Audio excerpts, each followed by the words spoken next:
کیا ظالم کو طاقت کے ذریعے ظلم سے نہیں روکنا چاہیے؟ ہم ظلم کا ساتھ نہیں دے رہے بلکہ ہم صرف نجات کا راستہ بتا رہے ہیں۔ دنیا میں جو ظلم ہو رہا ہے اس کے لیے اجتماعی راستہ ہے اور وہ ہے جہاد کا راستہ۔ ہم فی الحال جہاد پر گفتگو نہیں کر رہے کیونکہ اس وقت تو سوال یہ ہے کہ میں اپنے اللہ کے قریب کیسے ہو سکتا ہوں۔ اس کے لیے آپ کو ظلم قبول کرنا، غریبی قبول کرنا اور بیماری قبول کرنا ضروری ہے۔ اور بھی بے شمار کام کرنے والے بھی رہتے ہیں، مثلا ایسا عمل کرنا کہ نجات مل جائے۔ آپ تو اس چھوٹی سی بات کے پیچھے لگ گئے ہیں کہ دنیا سے غریبی کب دور ہوگی۔ اللہ تعالیٰ نے جن کے ذمے یہ کام لگایا ہے وہ کر رہے ہیں اور وہ بڑی مدت سے یہ کام کر رہے ہیں۔ انشاءاللہ تعالیٰ دنیا سے غریبی دور ہو ہی جائے گی۔ آپ دعا کریں کہ یا اللہ سب کو برابر کر دے۔ پھر اگر شکلیں برابر ہو جائیں گی تو عقل برابر نہیں ہوگی۔ تو یہ تو سیاسی لوگوں کا نعرہ ہے اور وہ یہ کام کر رہے ہیں۔ آپ اللہ تعالیٰ کے سامنے جواب دیں اور آپ کا مسئلہ ہے کہ میں اور میری بخشش اور میں اور میرا روحانی ارتقا۔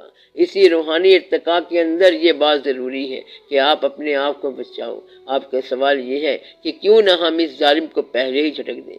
ہم آپ کو یہ بتاتے ہیں کہ جن لوگوں نے بارڈرز پر بڑی جنگ لڑنی ہو وہ گلی کی لڑائی نہیں لڑتے۔ جس نے بارڈر پر لڑنا ہے اور بہت بڑی فیصلہ کن جنگ لڑنی ہے، یعنی کہ وہ جو بہت بڑے مقصد والے لوگ ہوتے ہیں وہ چھوٹے مقاصد سے نکل جاتے ہیں۔ مثلا 4 بجے آپ کی فلائٹ بک ہو اور آپ نے آگے جانا ہو کیونکہ آگے آپ کا محبوب آپ کا انتظار کر رہا ہے، تو اگر 3:30 بجے آپ کا جھگڑا ہو جائے، آپ کا دشمن آپ کے سامنے آ جائے تو اب آپ جھگڑا نہیں کر سکتے۔ حالانکہ یہ بہترین موقع ہے انتقام لینے کا، دشمن حتیٰ موجود ہے لیکن وہ محبوب کا راستہ ہے اور وہاں ضروری جانا ہے، تو محبوب کے راستے پر جانے والا دشمنوں سے نجات پا جاتا ہے۔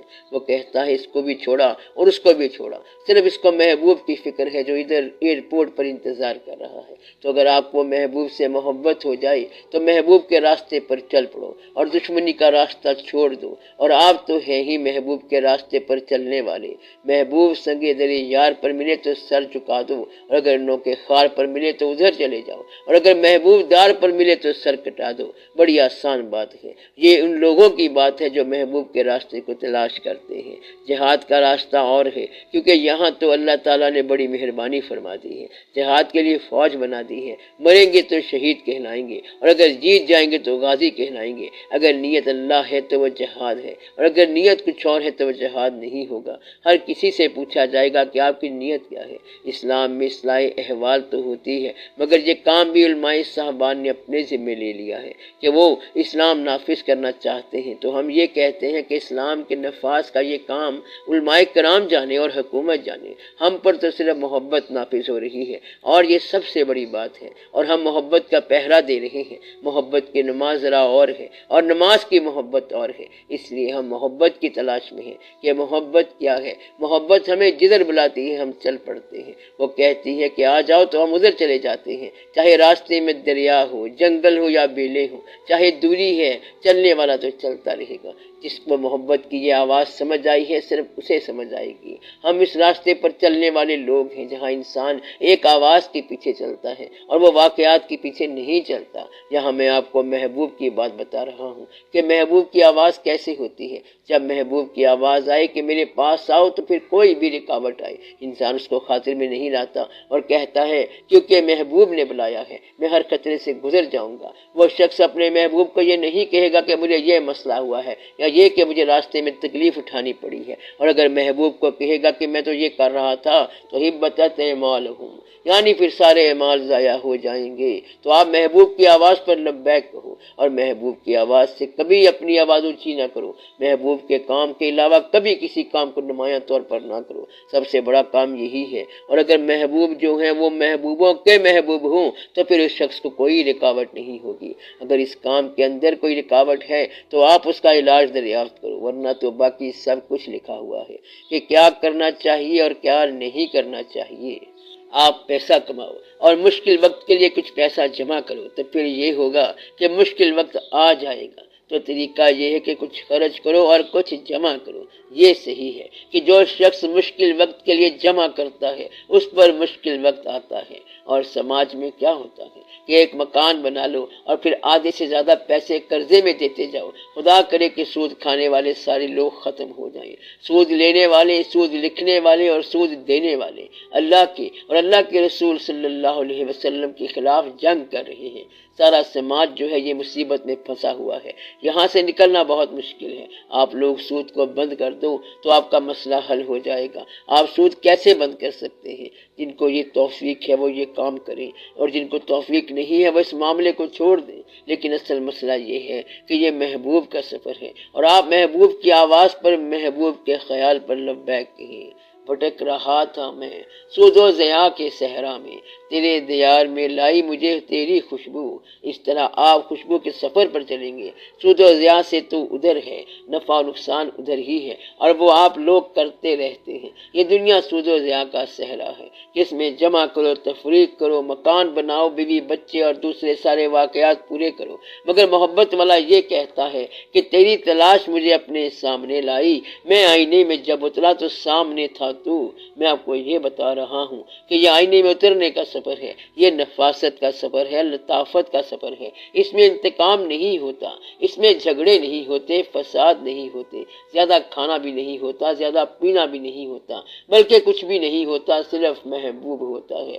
مطلب یہ کہ یہ سفر عجیب و غریب ہے، اس میں نہ تو رہتا ہے اور نہ میں رہتا ہوں۔ یہ سفر ایک تلاش ہے اور مستقل تلاش ہے۔ یہ وہ مقام ہے کہ جس مقام پر آپ کو کسی کی جستجو لائی ہے۔ اس لیے آپ یہ دعا کرو کہ آپ کو محبوب پاک صلی اللہ علیہ وآلہ وسلم کی محبت نصیب ہو۔ آمین یا رب العالمین۔ سلطان باہو رحمت اللہ نے ایک جگہ کہا ہے کہ ایمان سلامت ہر کوئی منگے تے عشق سلامت کوئی ہو، یعنی ایمان کی سلامتی اور چیز ہے اور عشق کی سلامتی اور چیز ہے۔ یہ سفر ہی اور ہے اور اس کے فارمولے ہی اور ہیں۔ میں آپ کو یہ بتا رہا ہوں کہ یہ سفر ہے کنسنٹریشن کا، انلائٹمنٹ کا، سیلف ریئلائزیشن کا، سیلف اویکننگ کا، یعنی کہ اپنے آپ کو دریافت کرنے کا، اور اس کے لیے آپ کو کہیں دور جانے کی ضرورت نہیں، بلکہ اپنے اندر ہی سب کچھ مل جائے گا۔ ہم اپنے آپ ہی میں تجھے ڈھونڈتے رہے، تیرے مسافروں کا سفر گھر میں کٹ گیا۔ بس آپ ہر طرف سے دستبردار ہو جاؤ اور صرف اپنے آپ کو دریافت کر لو، پھر الٹیمیٹلی آپ اپنے آپ کو دریافت کر لو گے، پہچان لو گے، محبوب سے وصال ہو جائے گا اور منزل مل جائے گی، کیونکہ اس طرح آپ کا وصال حق سے ہو جائے گا، اور باقی جو ساری باتیں ہیں وہ سب ٹھیک ہیں۔ جہاد بالکل حق ہے، عبادات اور نماز بالکل حق ہے، مال جمع کرنا بھی حق ہے، خیرات کرنا بھی حق ہے، جہاد بھی حق ہے، یہ تمام صداقتیں ہیں، اور اللہ کی کائنات میں جو کچھ ہو رہا ہے یہ سب سچ ہے اور ٹھیک ہے، مگر ایک اور خاص مقام ہے، اور وہ یہ ہے کہ آپ محبوب کو تلاش کرو، اسے چاہو۔ یہ اور مقام ہے، یہ وہ مقام ہے کہ اب نہ کہیں نگاہ ہے، اب نہ کوئی نگاہ میں، محو کھڑا ہوا ہوں میں حسن کی جلوہ گاہ میں۔ یہاں جلوہ گاہ حسن کی بات ہے، اس لیے آپ نے اور کچھ نہیں کرنا ہے۔ ایسا نہ ہو کہ کہیں آپ پوٹلیاں باندھتے رہ جائیں۔ اس راستے میں پیسہ جمع کرنے کی بجائے مانگ کر کھا لینا بہتر ہے، اس میں پریشانی کی کوئی بات نہیں ہے۔ اگر آپ کا محبوب اللہ ہے تو پھر آپ اگر بچوں کی فکر کرتے ہیں تو پھر یہ جھوٹ ہے۔ اس کا مطلب یہ ہے کہ آپ کس اللہ کو مانتے ہو؟ وہ اللہ تو وہ ہے جو آپ کے مرنے کے بعد بھی آپ کا خیال رکھے گا، کیونکہ وہ آپ کے پیدا ہونے سے پہلے بھی آپ کا خیال رکھتا ہے۔ تو کیا وہ محبت کے بعد آپ کا اور بچوں کا خیال نہیں رکھے گا؟ یہ کیسے ہو سکتا ہے؟ فرض کریں اگر آپ آج مر جائیں تو پھر بچوں کا کون خیال رکھے گا؟ اللہ خود رکھے گا۔ جب آپ یہاں نہیں ہوتے تو پھر بچوں کا کون خیال رکھتا ہے؟ بیج کو مٹی کی تاریکی میں کون پالتا ہے؟ اللہ پالتا ہے۔ یہ تو آپ کو یقین ہے، تو اگر آپ اللہ کے کام میں لگے ہوئے ہیں تو کیسے ہو سکتا ہے کہ اللہ آپ کے بچوں کا خیال نہ کرے؟ یہاں سے آپ کا عقیدہ خراب ہو سکتا ہے۔ وہ اللہ ہے اور پالتا ہے اور لوگوں کو سنبھالتا ہے اور لڑائیاں ختم کراتا ہے۔ آپ کو جیسے ہی راستہ ملے اس صحرا سے نکل جاؤ، اور آپ زمان و مکان کو توڑ کر نکل جاؤ، بس اپنا راستہ بناؤ۔ راستہ محبت کا ہے اور یہی اصل راستہ ہے۔ سر، جو لوگ بینکوں میں اور ایسے ہی دوسرے اداروں میں کام کرتے ہیں جن کا کام سود کا حساب کتاب اور لین دین ہے، تو پھر ایسے لوگوں کے لیے کیا حکم ہے؟ آپ کے لیے اس بات کا یہ جواب ہے کہ جائز مجبوریاں ذکر میں نہ لاؤ اور سفر طے کرنے کو ایمان بنا لو، لیکن مجبوری کو جواز نہ بناؤ اور باطل کو باطل ہی کہو۔ جہاں مجبوری نہیں ہے وہاں پر جواب دہ ہو جانا، جہاں مجبوری ہے وہاں خاموش ہو کر چل پڑو، اور یہ کبھی نہ کہنا کہ یہ حق ہے، وہاں پر خاموشی سے چل پڑو۔ مجبوری میں فی الحال یہ وقت نکال لو، جب آپ کو اختیار مل جائے تو پھر آپ مجبوری سے نکل جانا۔ اس لیے آپ ابھی بینک والوں کو کچھ نہ کہو، بلکہ دعا کرو کہ دنیا کے اندر سب ٹھیک ہو جائے۔ ابھی آپ یہ دعا کرو کہ یا اللہ مسلمانوں کو توفیق دے کہ وہ ایسے بینک بنائیں کہ سود سے جان چھوٹ جائے اور وہ اس لعنت سے بچ جائیں۔ جب ایمانداری شروع ہوگی تو سب ٹھیک ہو جائے گا۔ آپ دعا کرو، آہستہ آہستہ سب ٹھیک ہو جائے گا۔